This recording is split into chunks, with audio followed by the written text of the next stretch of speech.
ada yang tuduh Paus lah, ada yang tuduh Muhammad lah. Jangan. Orang Kristen tidak ajar begitu.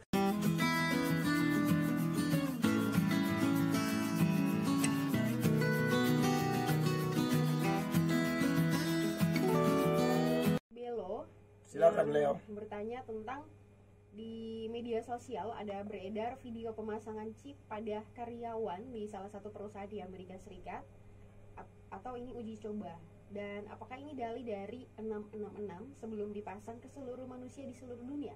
Apa yang harus kita lakukan sebagai anak Tuhan?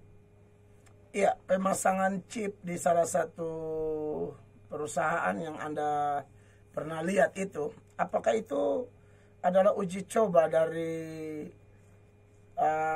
angka 66 atau antikris seperti yang populer? Kita tahu di kalangan Kristen bahwa kalau sudah pemasangan chip, apalagi di tangan, di dahi, itu langsung dikaitkan dengan antikris, ya. Bapak Ibu, saya perlu jelaskan kita dulu ya, supaya kita ngerti cara menafsirkan data-data firman yang ada dalam kitab Wahyu. Cara menafsirkan data-data firman dalam kitab Wahyu, kita harus ingat bahwa kitab Wahyu ini kan bersifat apokalips ya, atau penyingkapan, membukakan selubung-selubung ya. Tapi juga harus diingat bahwa di dalam kitab Wahyu itu istilah-istilah yang dipakai itu adalah bermakna simbolis ya. Jadi itu simbol-simbol di sana. Contoh kalau ada ayat mengatakan dalam kitab Wahyu 7 roh Allah. Saudara jangan artikan roh Allahnya ada 7. Ya, kita hanya percaya Allah Tritunggal, Bapa, Anak, dan Roh Kudus sehakikat. Lalu dari mana lagi kalau sudah 7 roh Allah? Itu maka Tritunggal sudah menjadi tidak tepat. Sebenarnya 7 roh Allah pun memang maknanya bukan makna letterlek begitu atau hurufiah, tapi itu makna simbolis di mana angka 7 selalu dikaitkan dengan kesempurnaan. Nah, bicara tentang angka-angka, memang orang Yahudi itu punya angka-angka tertentu disertai maknanya ya. Misalnya kalau angka 6. Angka 6 itu memang angkanya manusia. Kenapa? Manusia itu diciptakan pada hari ke-6. Oke? Lalu angka 3 misalnya. Angka 3 itu dianggap satu angka yang penuh, komplit, kuat. Ya, tingkatannya luar biasa sekali. Makanya kalau dikaitkan dengan angka 6, kenapa 6-nya dibikin jadi 3 kali? 6, 6, 6. Jadi ini angka manusia yang kekuatannya sangat penuh. Begitu. Tapi ingat Bapak Ibu, itu belum 7. Kita punya Tuhan selalu dikaitkan dengan angka 7 ya. 7 roh Allah, 7 perkataan disalib, 7 statement Tuhan Yesus atau klaim Tuhan Yesus, aku adalah pintu, aku adalah jalan, aku adalah gembala, aku adalah kebangkitan dan hidup. Itu ada 7 juga dan lain sebagainya. Jadi begini, kalau kita memahami makna angka-angka di dalam kitab Wahyu, maka kita tidak akan menjadi orang yang eskatofobia. Apa itu eskatofobia? Orang yang selalu punya ketakutan-ketakutan berkaitan dengan hal-hal akhir zaman. Saya tidak bilang saudara yang bertanya ini sedang ketakutan. Saudara lebih ke mau cari informasi, itu tidak ada masalah. Tapi kalau eskatofobia itu yang sudah ketakutan sekali. Aduh, bagaimana nih, sudah pasang chip di sana nih, sudah begini, begitu. Ada yang bilang corona ini juga adalah antikris, produk antikris. Dari mana Anda tahu? Kita jangan fobia lah. Tapi kita juga tidak eskatomania. Ya, ada 2 kubu di sini. Dan ini tidak boleh, kita tidak boleh ada di dalam kedua-duanya. Kita tidak boleh eskatofobia, ketakutan dengan informasi atau hal-hal yang berkaitan dengan zaman akhir menuju akhir zaman. Dan kita juga tidak boleh eskatomania. Apa itu eskatomania? Kita terlalu maniak dengan hal-hal begini. Ada sedikit satu fenomena tertentu kayak corona, kita langsung eskatomania gitu loh. Langsung, oh ini antikris nih, ini gini nih.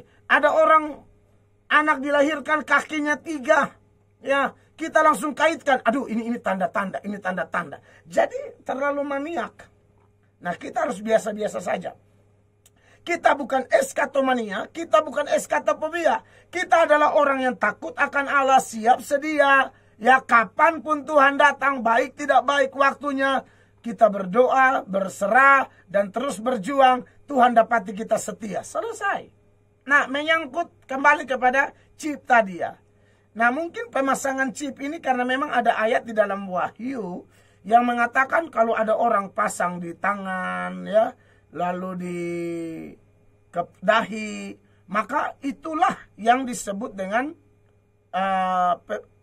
produk antikris. Saya mau bilang, tangan dan kaki pun, tangan dan dahi pun, itu sebenarnya simbol ya. Dahi, saudara dengar baik-baik. Kalau dahi itu kan, itu simbol dari pikiran sebenarnya. Lalu tangan itu simbol dari kekuatan. Jadi sekalipun seseorang, dia tidak memasangkan, katakanlah kita kaitkan dengan chip tadi. Tidak ada chip di dalam dahinya dan tangannya. Tapi kalau pikirannya pikiran kotor terus, pikiran setan terus, saya mau kasih tahu, Anda sedang terjebak gitu. Anda sedang digiring menjadi pengikut antikris. Apa dasarnya? Mari saya kasih dasar ya. Supaya saudara jangan pikir apa, Mel Atok bikin ajaran apa lagi nih. Tidak. Ini dasarnya back to the Bible. Kembali ke Alkitab. Dalam 1 Yohanes 2, mulai ayat 18, itu ada informasi tentang antikris. Dan itu tanpa angka di dahi dan angka di tangan. Tidak ada. Tapi kenapa mereka sudah dikatakan pengikut antikris, bahkan mereka sendiri disebut antikris karena pikirannya, kelakuannya setan. Nah, begitu. Jadi saudara jangan buru-buru takut dengan angka-angka, padahal hidup kita hari-hari sembarang. Hati-hati loh. Mari perhatikan. 1 Yohanes 2 ayat 18. Anak-anakku, waktu ini adalah waktu yang terakhir. Dan seperti yang telah kamu dengar, garis bawahi, seorang antikristus akan datang. Kapan? Tidak tahu. Siapa? Tidak usah tuduh-tuduh. Ya, tidak penting. Yang penting di sini kita siap diri. Ada orang sibuk cari tahu, kira-kira siapa ya? Ya, ada video yang beredar, ada yang tuduh Paus lah, ada yang tuduh Muhammad lah. Jangan. Orang Kristen tidak ajar begitu. Kita tidak punya hak menuduh-nuduh orang. Sekali lagi ya. Ini tolong jangan dipotong video saya. Jangan tuduh-tuduh sembarang seperti itu. Siapa pemimpinnya kita tidak tahu. Dan kita tidak ada urusan. Urusan kita setia, takut Tuhan. Nah, yang saya persoalkan di sini dikatakan sekarang telah bangkit banyak antikristus. Ya. Sekarang telah bangkit banyak antikristus.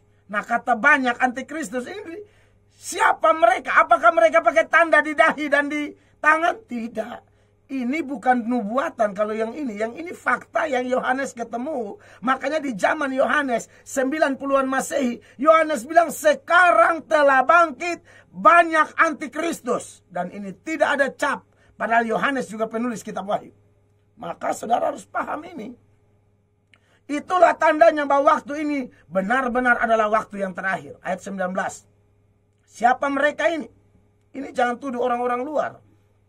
Memang mereka berasal dari antara kita, di kalangan gereja, tetapi mereka tidak sungguh-sungguh termasuk pada kita. Siapa mereka? Kristen tidak sungguh-sungguh. Makanya kenapa saya terus bicara keras. Saya tidak mau Anda yang main-main dengan dosa sekarang, tahu-tahu Anda jadi pengikut antikris tanpa Anda sadari.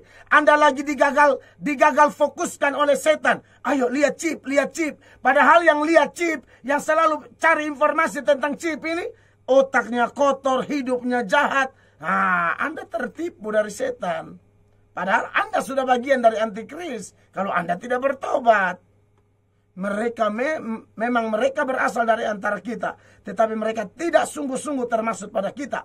Sebab jika mereka sungguh-sungguh termasuk pada kita, niscaya mereka tetap bersama-sama dengan kita. Tetapi hal itu terjadi supaya apa? Menjadi nyata bahwa mereka tidak semua mereka sungguh-sungguh termaksud pada kita. Jadi saudara lihat ini ya. Jadi itu simbol sebenarnya. Kalau begitu saudara dan saya, daripada pusing tentang chip-chip, bertobatlah. Serahkan diri kepada Allah, supaya pikiran kita jangan berpikir seperti setan berpikir, kelakuan kita yang digambarkan oleh tangan itu jangan berlaku seperti setan berlaku. Jadilah anak-anak Tuhan, jadilah anak-anak terang. Tuhan berkati.